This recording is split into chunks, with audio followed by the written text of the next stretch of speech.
I am Melissa, and 45-year-old woman, and I recently lost my husband, who is 49.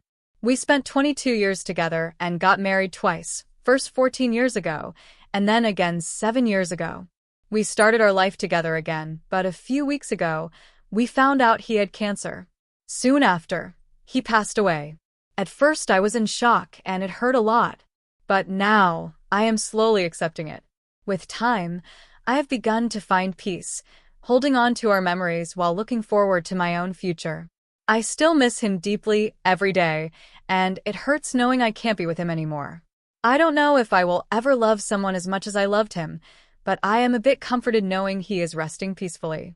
In his last months, he was in so much pain, so I am glad he is free from that suffering now. Last week, we had his funeral. While there was a small sense of relief in my heart, the sadness was overwhelming. Honestly, my relationship with his parents wasn't good. We hadn't spoken in the last 10 years. At one point, my husband chose to cut ties with them and never talk to them again. There were many reasons for this. His parents only saw him as someone who could provide money and never showed him love or care. Because of this, my husband decided to cut them out completely. He also had a younger sister, Kimberly, who struggled with alcoholism, but it seemed his parents cared more about her than him. Despite this, my husband always tried his best for his parents and sister. He was very family-oriented. But when we started dating, his family did not appreciate his efforts and treated him coldly. I slowly realized how unfair his family was to him. I often told him to think about his own feelings first, but he always forgave them, saying it was just how they were. I wanted to be kind because they were his family. But after we started dating, he began to change. He didn't just do whatever his parents said anymore. He started speaking up for himself. I told him, if your family treats you badly, maybe they're not the family you need. As time passed, he became more unhappy with how his parents treated him, which led to more arguments. His parents didn't understand why he was acting differently and thought I was the reason for the change. They believed I was trying to take him away from them. But their tricks didn't work. Instead, our relationship grew even stronger. My relationship with my in-laws was always difficult, and honestly, it never went well. They treated us badly, and over time, things only got worse.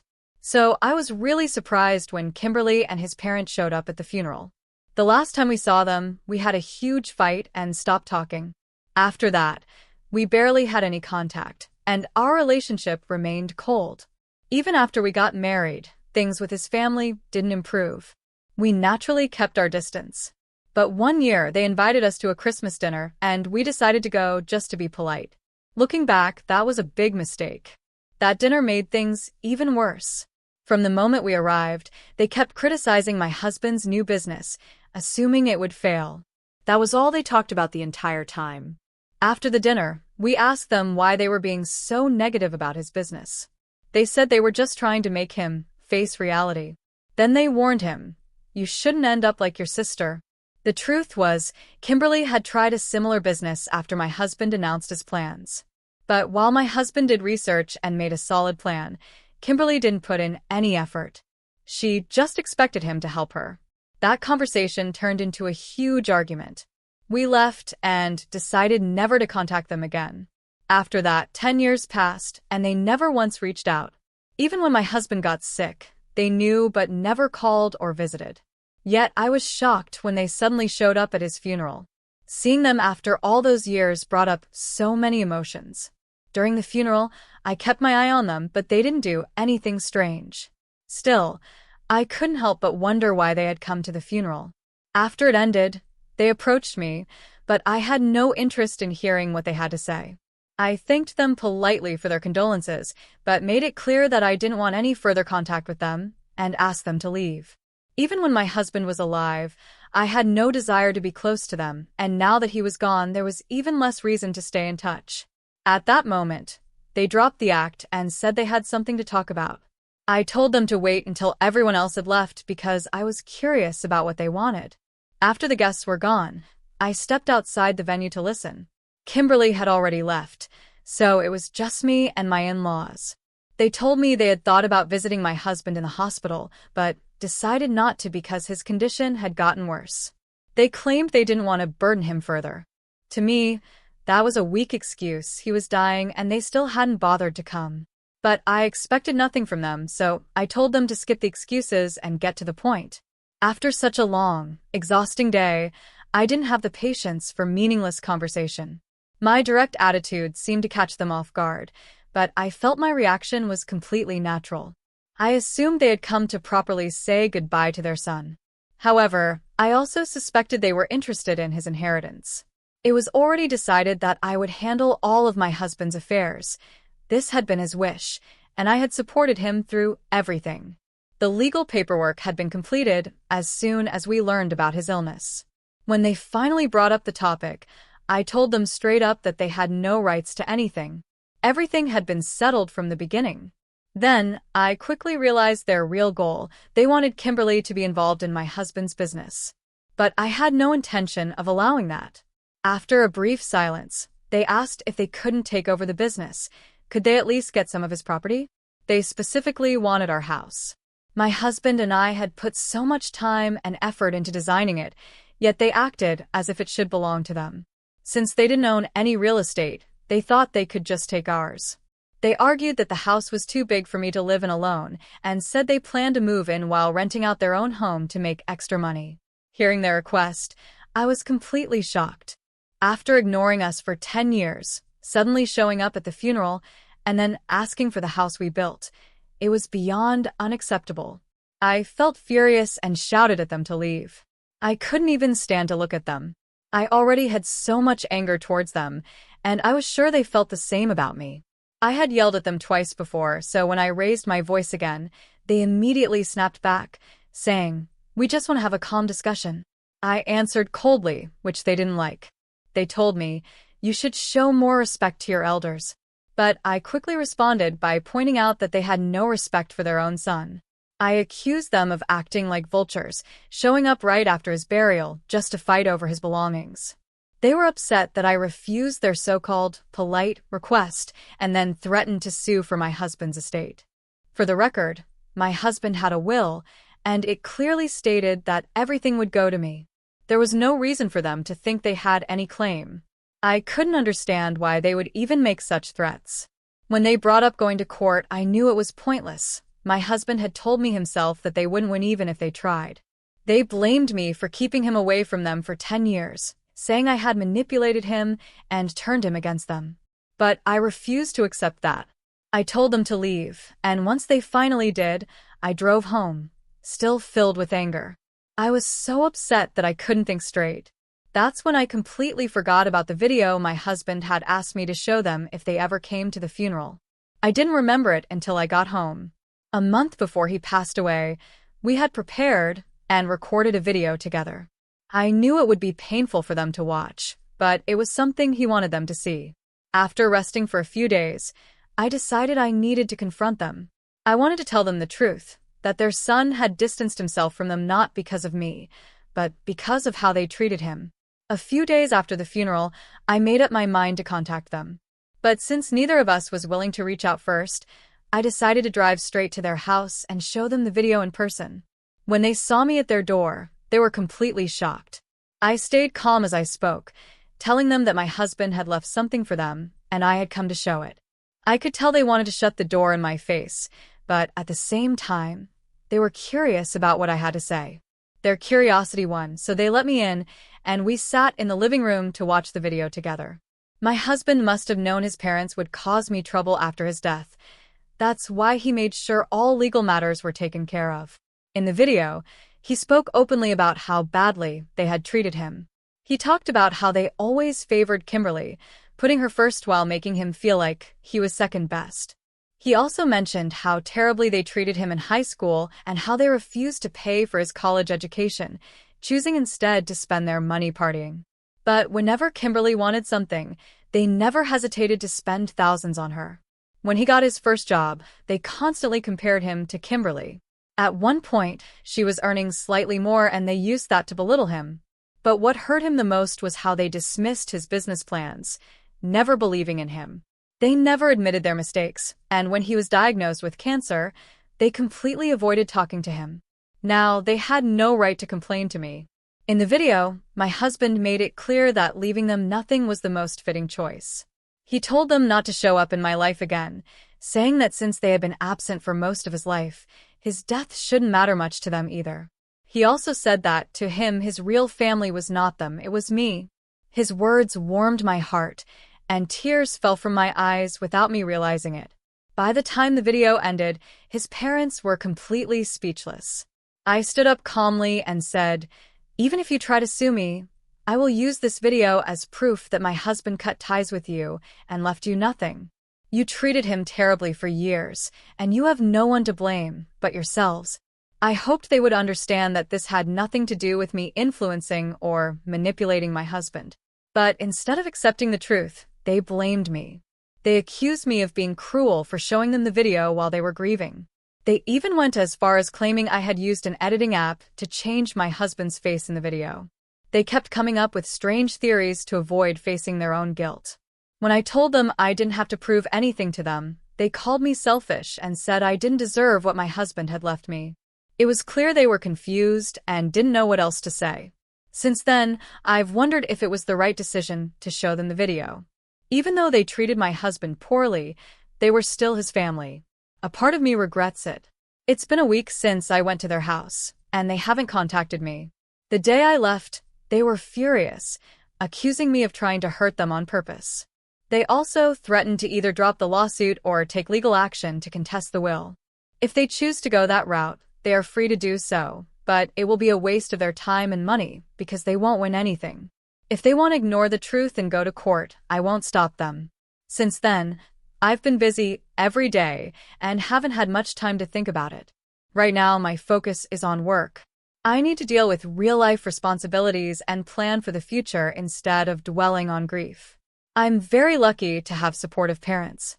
I've been staying with them these past few days, and it's helped a lot. When I come home tired from work, they take care of all the household chores. My father has stepped in to handle things my husband used to do, like paying bills and grocery shopping. Since I'm naturally forgetful, my mother takes care of the cooking and cleaning.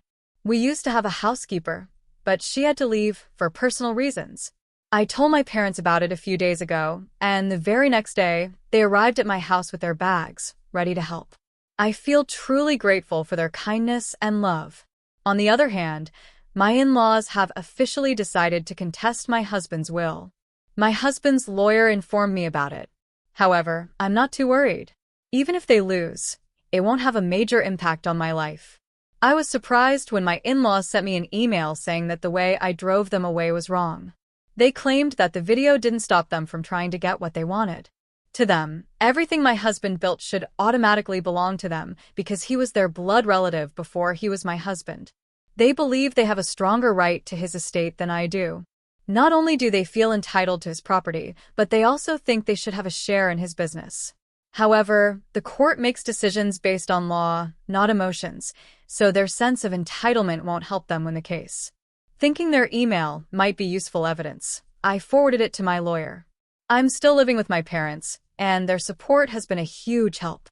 They even offer to speak with my in-laws to try and settle things peacefully. As parents, they believe that talking things out might help. But I told them it's okay. I actually prefer for my in-laws to go through with the lawsuit. I know it will be a complete waste of time and money for them. My real goal is to let them drain their own resources. Over the past few weeks, friends and acquaintances have been reaching out to offer their condolences. Some who couldn't attend the funeral have checked in, and I've been busy responding to them while keeping up with work. I haven't had much time to process my emotions. However, the other day, when I went to my husband's office to pick up some work documents, I was suddenly overwhelmed with tears. I missed him so much. I could picture him standing there, and I wished I could tell him how much I loved him and how lonely I felt. But the painful truth was that I would never be able to do that again. Right now, my only focus is making sure our business thrives. I keep my sorrow to myself because I believe working hard is the best way to honor my husband's memory. He always dreamed of us building a successful life together, and I am determined to make that dream come true. It's been about 3 weeks since my in-laws challenged the will, but there hasn't been much progress. However, something unexpected happened yesterday. I got a message from Kimberly. Honestly, I was surprised. Considering how little we've spoken and what her parents are trying to do, it felt strange for her to reach out. We were never close and we don't usually talk. Since I hadn't blocked her, her message came through directly. She said she wanted to talk and asked if she could come to my house. At first, I felt uneasy and thought about refusing and blocking her right away. But after thinking for a moment, I decided to hear her out. It felt right to at least have a conversation with Kimberly, especially since she had made the effort to reach out. I also thought it might have something to do with her parents. So, I replied and invited her over. Since my parents were home, I wasn't too worried. When Kimberly arrived, she was holding flowers and offered her condolences. She said she hadn't been able to express her grief at the funeral because of all the chaos and wanted me to know how deeply sad she was about my husband's passing. Her words were warm and sincere, which left me speechless. This was completely different from the selfish and loud person I remembered from family gatherings. She had clearly changed. She told me she had quit drinking several years ago, and I could see that in the way she carried herself. Then she got to the real reason she had come. She warned me that her parents were planning to hurt me and that it would be unpleasant. They had come up with a lie, claiming my husband had borrowed money from them to start his business. They planned to say that I was refusing to give them anything because I owed them money. Since there was no contract, they couldn't take legal action. Instead, they were planning to spread these lies on social media. This plan was completely ridiculous, and I couldn't understand why they thought it would work. But thanks to Kimberly's warning, I was able to prepare and stop it before it happened. Kimberly then apologized. She told me that over the past few years, she had been trying to become a better person. She had wanted to reach out to us many times, but because of how she had treated her brother in the past, she never had the courage to do it. Now, she regretted waiting so long. She knew it was too late. Her brother was gone. Suddenly, she broke down crying. I didn't know how to respond, but my father stepped in right away. He comforted her, made her some tea, and helped her calm down. By the time she was ready to leave, she seemed much more at peace. I reassured her that everything would be okay and told her that my husband would have appreciated her effort. Hearing that seemed to give her a little relief, even if it had taken her a long time to realize her mistakes. I believe I did the right thing. At the very least, Kimberly was able to find some peace, something her parents couldn't do. Honestly, I no longer have any hard feelings toward her. I used to think the in-laws gave Kimberly special treatment and neglected my husband, but now I see that they didn't truly support either of their children. They spoiled Kimberly, but they never gave her real love. In the end, both of them were deprived of the care they deserved. I felt sorry for them. They should have had better parents and a more loving life. I told my lawyer about what Kimberly had shared with me. In the end, we decided not to act right away. Instead, we waited for the in-laws to post their lies online so we could use it as evidence in court. I also spoke with Kimberly, and she said she was willing to testify against her parents if needed. Everything was moving forward as planned. Eventually, the in-laws did make the post on social media. As soon as I saw it, I sent them an email warning that I would sue them for defamation if they didn't take it down. But honestly, I was hoping they would leave it up so we could use it against them. They quickly realized they were in a losing battle. Maybe knowing that Kimberly was on my side made them understand that they had no chance. They deleted the post right away, but they still insisted they weren't giving up on taking everything from me. By then, I was tired of dealing with them. I wished them luck and blocked their email. Now, they can do whatever they want, it no longer affects me. I truly wish them well because, at this point, they need it. With Kimberly no longer supporting them, they are completely alone. I'll just watch from a distance and see how they move on from this.